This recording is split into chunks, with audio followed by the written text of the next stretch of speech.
I knew it was time to go the moment Gerard called me loyal to a fault in front of the board like I was some office pet that needed a biscuit. I just finished presenting a quarterly growth report, 4.6 million added under my team's portfolio, 5 straight quarters of retention over 90%, and the man followed it up with that. Smug, patronizing, clapping like I'd fetched his slippers. The room chuckled. I didn't.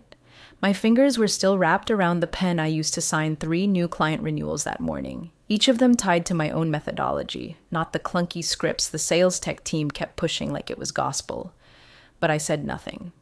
Just smiled the way women do when we're deciding whether to burn the bridge or build a better one somewhere else. They never saw me as a risk. Not Gerard, not the board, not the junior VPs who took long lunches and pitched my workflows back to me with worse fonts and typos. They saw me as structure, predictable, safe. And I played the part for years. I was the account strategist who stayed through the merger, the layoffs, the nephew experiment. I trained 5 different assistants, covered for 6 leadership transitions, and once closed a 3.2 amount client while working remote from a funeral home Wi-Fi hotspot. Because apparently, death waits, but Gerard's KPIs do not. But here's the part that'll make sense to the few paying attention. I was never safe. I was steady. That's not the same. Steady is when you document everything, train everyone, sign your contracts with clauses no one reads, and stay quiet while you're building exits no one sees. Steady is when you let the CEO call you family, even after he cuts your discretionary budget so his niece can host another Executive Insight Summit in Scottsdale with cucumber water and fewer deliverables than a kindergarten group project. I stopped being flattered around the time they made me share an intern with marketing, an intern who spelled segmentation with a Z and once asked if key accounts meant we managed keys. And just before I tell you what really changed, let me say this real quick. If you're the kind of person who loves seeing arrogant execs trip over their own contracts, hit that subscribe button and like the video. It's a small click for you, but it keeps our team digging up stories that most folks are too afraid to tell. Back to it.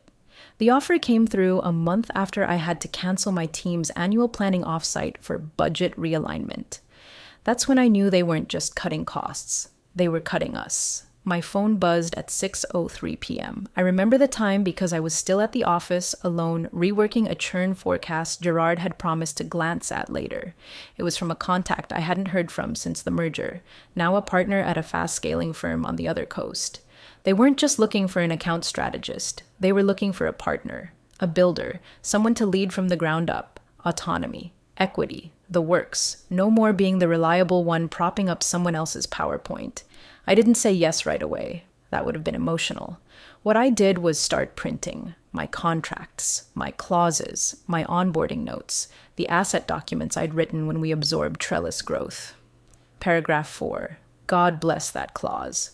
I'd slid it into the asset protection doc while Carter, our now ex-counsel, was too busy hosting his divorce Zoom calls from the office.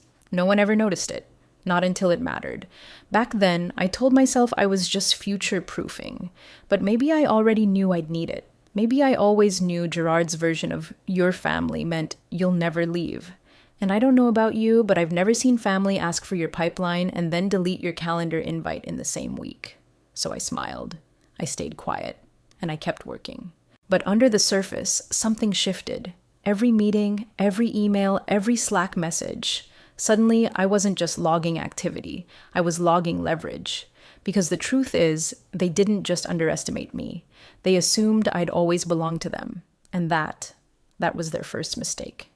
The reshuffle came down like a boot to the neck. No warning, just an all-hands calendar invite with a title that read, Evolution and Excellence. That's how Gerard dressed up betrayal, in alliteration and PowerPoint. He started the call by thanking our legacy teams, which apparently now included mine, like we were some dying bloodline that needed to be pensioned off, and pivoted straight into announcing a new vision led by emerging voices. Translation. His nephew Blaine, a glorified LinkedIn influencer who once asked me if Net Promoter Score was that vibe thing clients feel. Blaine was fresh out of a sales tech bootcamp that probably handed out diplomas printed on Canva. He showed up in my office the next morning wearing Yeezys and holding an iced matcha like he was auditioning for a Hulu startup drama. Unsi says you'll loop me in on workflows, he chirped. Unk. Christ. The same Gerard who once told me, "You're the lungs of this firm." Guess we were wheezing now. They reassigned half my accounts to Blaine's disruption unit. Clients I had built from onboarding decks to multi-million-dollar renewals were now test balloons for Blaine's new relationship automation protocol, which sounded like something scraped off a crypto subreddit. He scheduled a kickoff with one of our oldest clients, Hartwell Systems, without reading their intake notes. Got the CEO's name wrong. Opened with a product pitch they'd rejected 2 years ago. Didn't even lock the Zoom room. Mid-call, some intern from a procurement wandered in asking if Blaine wanted oat milk. After the meeting, Hartwell's VP texted me directly. "You leaving too? If so, we'll talk." Just like that. I stared at that message for a solid 2 minutes. My coffee went cold. Because that wasn't a threat. It was a promise. Clients don't ask questions like that unless they've already made up their minds. That night, I pulled out the folder I'd kept hidden in the bottom drawer of my filing cabinet, labeled TAN Exit Strategy. Inside were copies of every key client agreement I'd helped author, red lines from past legal reviews, and a full audit of the segmentation logic I'd built from scratch. Proprietary workflows hosted under my LLC as part of a subcontractor agreement nobody remembered signing. They'd called me steady, but I was already gone. The next morning, I walked into HR like I was dropping off dry cleaning. No ceremony, no emotion. Just a signed, standard-issue resignation letter dated 30 days from now. I handed it to Leanne, the only HR rep who didn't reek of office politics, and said, "Just need a confirmation of receipt." She blinked at me, confused, then opened her mouth to speak, but I was already walking out. My heels clicked like punctuation down the hallway. I didn't owe anyone a scene. I didn't tell my team. Not yet. Letting it leak too early would cause panic, and I wanted clean exits, not chaos. I finished out my day like normal, attended my meetings, sent follow-ups, even smiled at Blaine in the hallway while he pitched his 5th synergy stack idea to a potted plant because no one else would listen. That night, I wrote a personal message to my clients, not the formal one, not yet, just drafts. Calm, clear, respectful, no bridges burned, but the seed planted. I knew exactly when I'd send them. I'd already booked the calendar slot. This wasn't spite, it wasn't rage, it was logistics. I wasn't walking out bitter, I was walking out clean, and I knew exactly what would happen when they tried to keep what never belonged to them. It started with a knock, not from HR, but from the CFO himself, Jonah.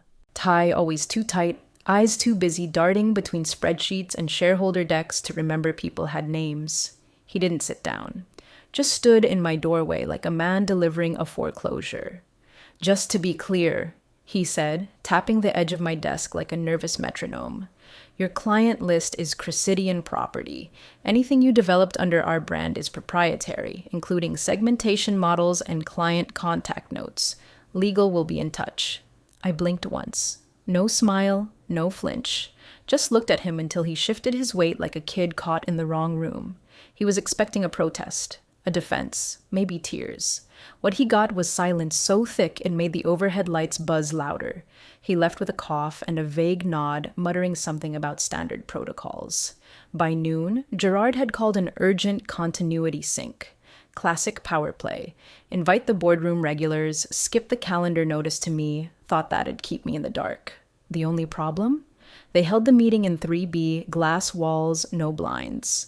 I watched the whole thing from my office across the hall, sipping tea like I was at a matinee. Carter, the firm's shiny new general counsel, fresh from some litigation-fueled LinkedIn TEDx circuit, leaned forward mid-table like he was proposing an airstrike. Gerard kept waving his hand like he was swatting flies. "She's going to a competitor. We lock everything. Unlock her files, pull her dashboards. Now." Carter nodded like a man who'd just been handed a sword and told to look sharp. 10 minutes later, my access to all internal systems dropped. CRM, email, my file server, Slack. Even the office printer gave me an unauthorized beep when I tried to scan my lunch receipt. Then came the kicker. They walked into my office, Carter and 2 IT guys, badge lanyards swinging, eyes everywhere but mine. Carter cleared his throat like he was reading from a damn script. "We're initiating asset recovery for compliance," he said. "Please don't interfere with the process." I didn't move. I didn't blink. I just reached into my drawer, pulled out the leather folder labeled Agreements, Merger Cycle 2, and flipped to the tab with the gold paperclip. I didn't hand it to him. Just tapped the page once, slow and sharp. You'll want to read paragraph 4 of the asset-seizure clause, I said, voice even. Page 12, section 4.1. Carter glanced at it like I'd just handed him a crossword. He didn't read it, didn't ask. Just gave me the kind of patronizing half-smile men in 2 new suits reserved for women they think are bluffing. Then he nodded at IT and started moving toward my desktop. I stood up, not to stop him, just to make space. Because that was the moment. That exact breath in time where they could have stopped, backed off, asked a single question. But they didn't. They were so sure I was bluffing, so damn sure I was just another cog trying to walk out with a list of names and a folder of stolen sales notes. I watched Carter's fingers hover over my keyboard. He logged in using a system override, muttering something about exfiltration risk. And that's when it happened. The screen flashed. Not an error, a lockout prompt. Red banner, bold font. Legal hold triggered, subsection 4.1 protective flag engaged. He froze. Looked at the IT guy like the system had glitched. The guy just shrugged and said, "It's real-time encrypted. We can't mirror her folders. It's locked." Carter's eyes flicked back to me. Still, I said nothing. Because when you've buried the mine yourself, you don't need to warn anyone. You just let them walk. They thought it was a glitch, some system's hiccup from the merger that never got patched. Carter kept clicking through menus like brute force would somehow override a clause hard-coded with teeth. The IT lead, a contractor named Miguel who knew just enough not to poke the bear, glanced at me as if to say, "Should I tell him?" I didn't nod. I didn't need to. Let them flail. Let them dig. Carter finally leaned in, squinting at the screen like the code itself had personally insulted him. A yellow warning pulsed faintly across the top. Legal hold engaged. Asset under independent protections. Access restricted per subsection 4.1. He exhaled through his nose like a man who suddenly realized the safe he was prying open was booby-trapped. "Pull her onboarding docs," he snapped at Miguel.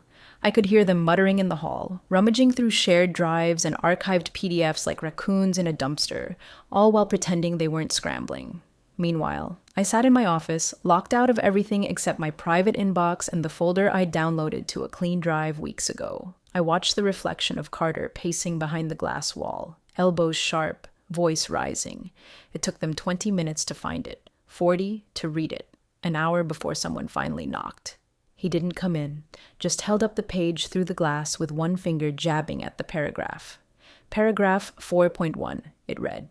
In the event of seizure attempts during competitive exit, any proprietary asset linked to the client list shall revert to the named strategist, voiding all binding exclusivity, access, or transfer privileges held by the parent organization. I saw it hit him then, not just what it meant, but when it happened. That clause was older than Carter's employment contract. Slipped in 3 years ago during the Trellis acquisition, when Cressidian needed to lock in client continuity and no one had time to argue over red lines. Back then, I was the only strategist who stayed. Everyone else either quit or got phased out during integration. Gerard never read the appendices. He rubber-stamped the merger docs after 3 bourbons and a golf outing with Trellis's CFO. Now he was in 3B again, slouched in his chair, rubbing his forehead with both hands while Carter tried to spin it. I watched through the glass as Gerard leaned back and muttered, "She slipped this in?" "No, Gerard," I placed it. Carter tried the usual lawyer tap dance, intent, ambiguity, applicability, but Miguel, poor kid, pulled up the time-stamped audit trail, my name, my original language, a signature chain with legal approvals including Gerard's own initials scrawled beside a date 4 weeks post-merger. "That's not enforceable," Gerard snapped. Carter didn't answer right away. He just reread the clause, jaw twitching. "The way it's written," he finally said, "if we proceed, we're in breach." Gerard slammed his palm on the table. "Breach of what? We own the damn files." "No," Carter said, quieter this time.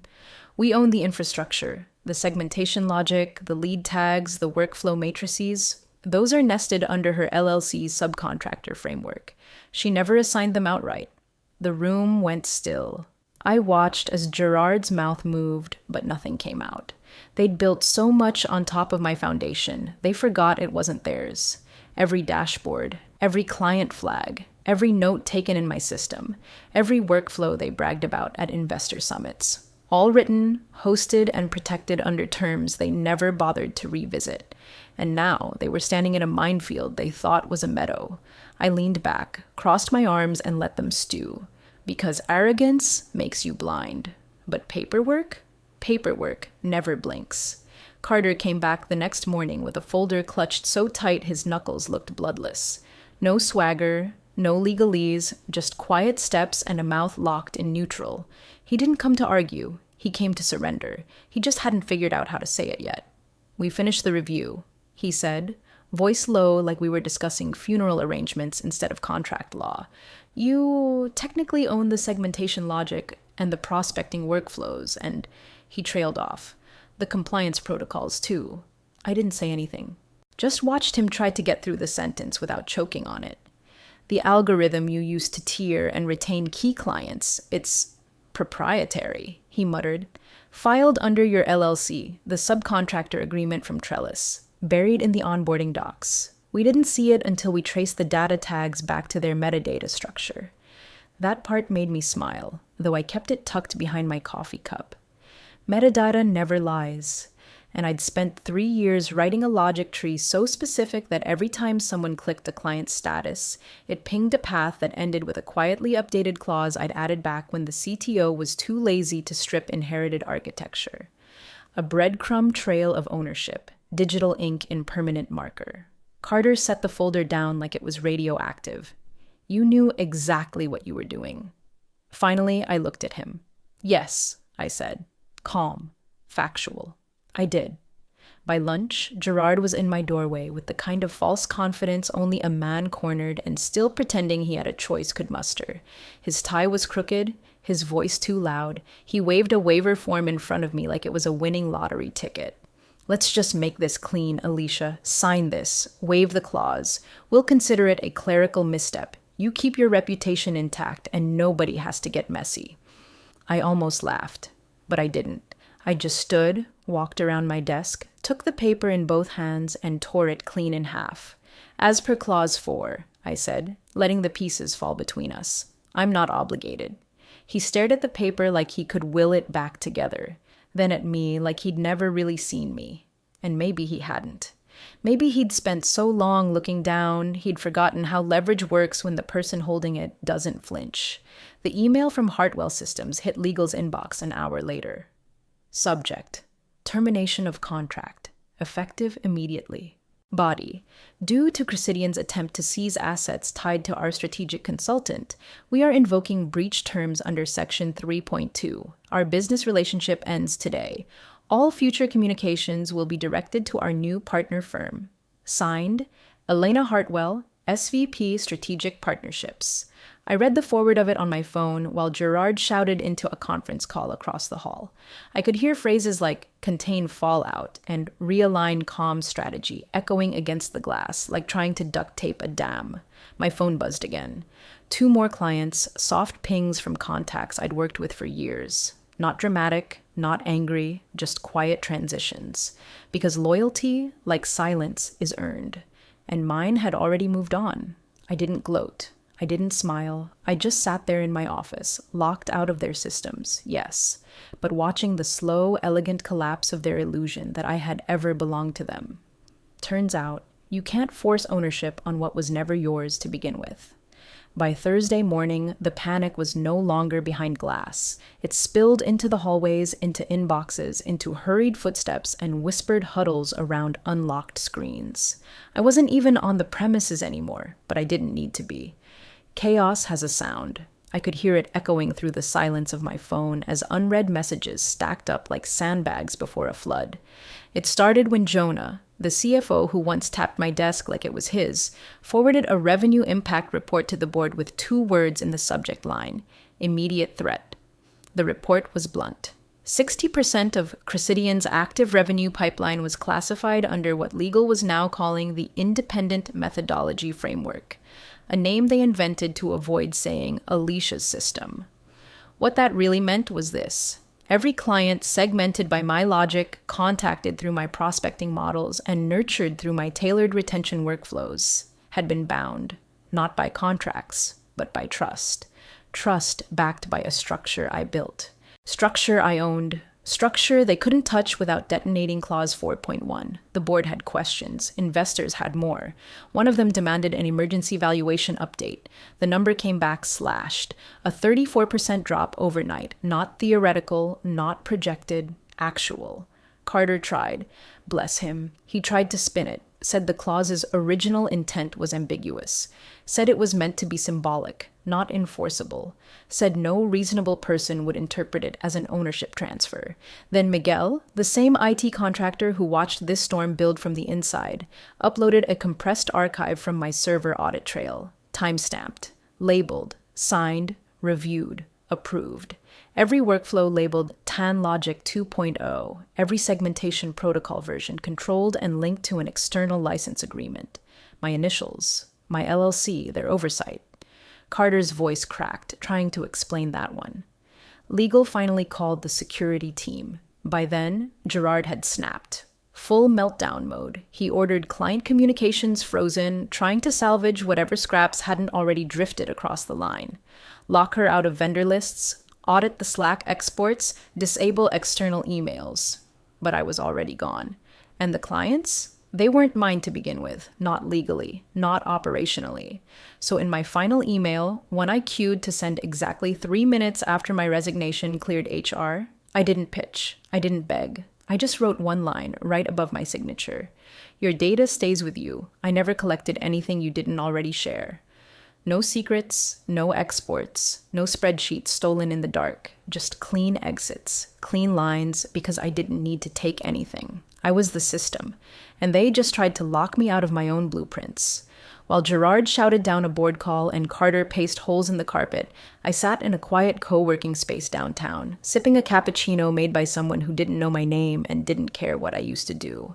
My inbox lit up, one message after another, subject lines like transfer inquiry and follow-up to our last call. None of them dramatic, all of them inevitable. Because clarity isn't always loud. Sometimes it's just what's left standing when the noise burns itself out. And in that silence, it became painfully obvious. I hadn't stolen anything. They'd just never paid attention to what they gave away.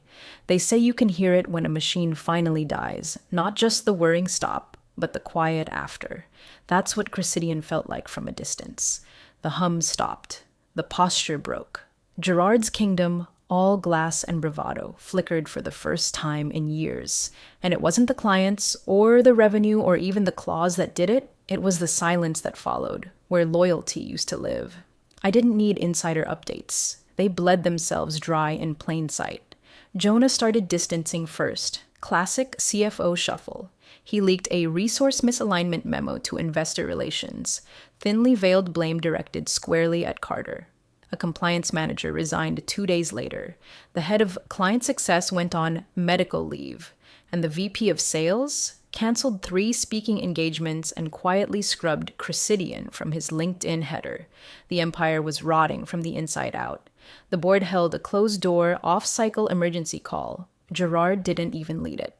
They brought in outside counsel finally to audit what Carter had greenlit, and the outside counsel didn't mince words.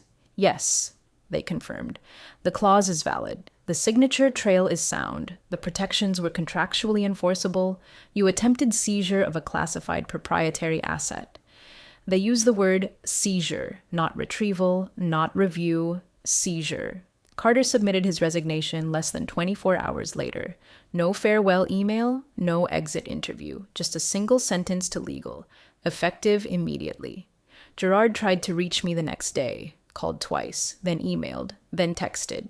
Subject lines like need clarity and let's discuss options and finally, pathetically, maybe we went too far. I never responded.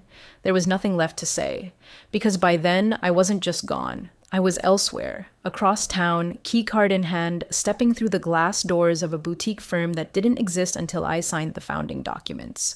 My name's on the letterhead now. Not strategist, not account lead, not legacy talent. Founding partner. We don't do legacy, we do intent. Clean, lean, and vertical. No nephews, no board theater, no scrambling to pretend people matter when it's already too late. My new office has no desk clutter, no fake awards, just a potted snake plant I haven't named, and a team of 3 people who still ask before forwarding a pitch. We built the infrastructure from scratch. Same logic, same segmentation, only cleaner. Owned, not borrowed. Transparent, not tucked behind HR firewalls. My inbox pings sometimes, old names, clients, vendors, even a few former teammates from Cresidian asking if I'm open to lunch. Sometimes I am, but most days I'm too busy actually building, not for applause, not for revenge, just because I finally can. 2 weeks. That's how long it took before the first real cracks split Cresidian's illusion of control wide open. The firm's top 3 accounts, Hartwell Systems, Brintech, and Calder Dynamics, moved to our new firm without a single fight. No legal threats, no dragged-out arbitration, just polite notices, signed transfers, and clean exits. Contracts weren't breached. They were concluded, because they had always been tied to method, not name. And the method followed me. Gerard tried to spin it, of course, told the board it was inevitable attrition, that clients sometimes get swept up in transition, as if 3 multi-million-dollar accounts spontaneously packed up and walked. But the damage was too precise, too strategic. Someone finally started pulling threads on the internal audit trail.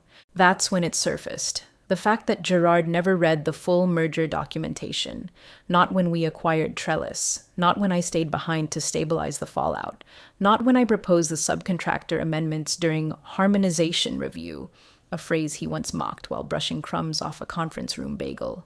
The audit report hit like a dropped safe, itemized, time-stamped. My clause in black and white, highlighted in a PDF that had sat untouched in the shared drive folder labeled Legal Archive Trellis Old, dated 3 years ago. Last opened by Gerard. Never. The board didn't need a villain. They needed an exit. They labeled it strategic mismanagement and wrapped the whole thing in legal insulation. Gerard was quietly moved into consultative transition. No statement, no farewell. Just a disappearing act wrapped in HR gloss. He left behind a Slack channel filled with ghosted threads and a seat at the quarterly update that no one wanted to sit in. The final straw wasn't even mine. It came from a junior associate named Nia, who found the clause again while cross-checking an unrelated compliance review. She printed it, highlighted the operative paragraph, and dropped it on the desk of the remaining board chair with a sticky note that just read, "We should have read this." The next morning, the final investor memo went out.